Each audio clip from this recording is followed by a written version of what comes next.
Hi everybody, welcome back, glad you could tune in again. So, still on the subject of godly masculinity, let's take another look at the next section of Ruth chapter 2 and see what else we discover about Boaz's character. Note, remember that Boaz is presented as this godly man, and by the end of chapter 2 he's been identified as the Redeemer, the one who, if anybody is, by God's grace, going to save Naomi and Ruth from their destitution and vulnerability, he'll be the one to do it. Well, what kind of man would a Redeemer be? And in particular, in verse 8, he encounters Ruth for the first time, and a remarkable brief conversation ensues. Let me read it to you and then make a few comments on it. Then Boaz said to Ruth, "Now listen, my daughter. Do not go to glean in another field or leave this one, but keep close to my young women. Let your eyes be on the field that they are reaping, and go after them. Have I not charged the young men not to touch you? And when you are thirsty, go to the vessels and drink what the young men have drawn." Notice several aspects of Boaz's character and concerns that shine through here. First, the way that he addresses Ruth, "my daughter." It transpires in the next chapter that he's a somewhat older man, almost certainly considerably older than Ruth. And so perhaps "my daughter" is a fairly natural way for an older man to address a younger woman. But it's also more than that, isn't it? It's a respectful and unthreatening way. He knows that she's a Moabite widow by now because of a conversation he's just had with his staff. How would you seek in this kind of culture to put a woman at her ease if you're the intimidating landowner and she is the refugee who hardly speaks the language? How would you, not to put too fine a point on it, try to ensure that she didn't imagine that you were trying anything on, that you weren't seeking to take advantage of her? What kind of, what would we say? What kind of role would you want to cast yourself in if your primary aim was to protect and care for her? My daughter. You'd cast yourself, wouldn't you, in the role of a father who wants to care for her. In fact, this has been on his mind, it seems, since the very first time he noticed her, because in verse 5, when he first notices this young woman in his fields, he doesn't ask, "Who is that young woman?" Notice carefully in chapter 2, verse 5, he says to his staff, "Whose young woman is that?" Apparently, the question that he's actually asking is, who's responsible for that young woman? It's rather like asking whose daughter is that, or whose sister is that, or whose wife is that.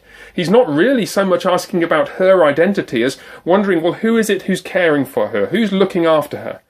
And when he realizes that she's the widow, she has no one to care for her, she's Naomi's daughter-in-law, he steps into the breach. My daughter. As a father would for his beloved daughter. Second, he's obviously concerned for her physical well-being and that she should get enough to eat. Don't leave this field to glean another one. Stay here close to my young women. Don't feel too shy to go hang out with them, and don't worry about it. You probably don't want to be too conspicuous, and you won't be. And if you just hang out with them and do whatever they're doing, then it'll all be fine, and you won't feel any embarrassment or anything about being here. And after all, if you're thirsty, you can go and get a drink and you'll be fine. And there's the water just over there. End of verse 9. And one other note in verse 9 also. Have I not charged the young men not to touch you? Remember the observation we made yesterday about Boaz's character and the way he had either attracted the godly young men to follow him as his staff, or he had been shaping them by his own character. Here it seems that, at least in regard to those young men, he is the one who is shaping them. He's their boss. He gets to tell them, you leave the young ladies alone. Don't touch them. Don't trouble them. Don't bother them.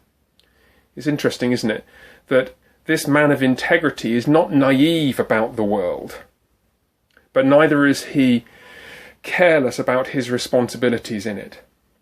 As far as it's possible for him, he's responsible to protect those whom he's able to protect in this way. And he's certainly responsible to do whatever he can to keep in check the unruly desires of some of the younger men in the fields. His care for Ruth finally reappears in practical ways later in the narrative, and it's almost amusing at one or two points.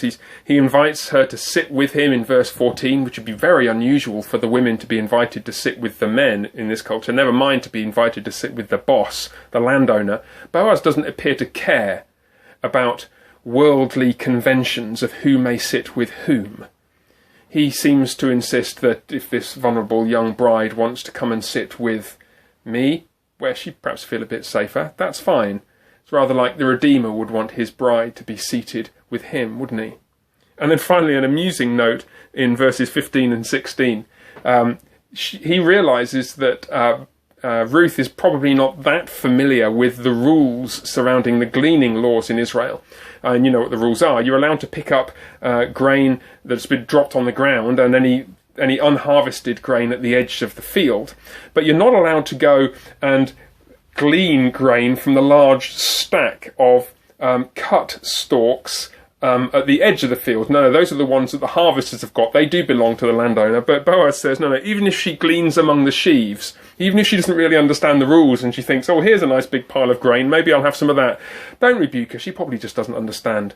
In fact, pull some grain out of the sheaves and just leave it lying around for her, so that she's always bound to have enough to take home to feed Naomi, her mother-in-law. So by the end of the day, she's got so much that Naomi, her mother-in-law, remarks, okay, who is the man who took care of you? It must be a man in the picture, because there's no way a young girl like you on day one of gleaning is going to come home with this much grain. It's obvious to Naomi herself that somebody has been looking after Ruth, and that somebody is Boaz, a man of integrity and care and kindness, a man of the world in the sense that he understands the world, but not a man of the world in the sense that he's shaped by it. Quite the contrary. He's determined to be a man of faith and godliness and to shape those around him.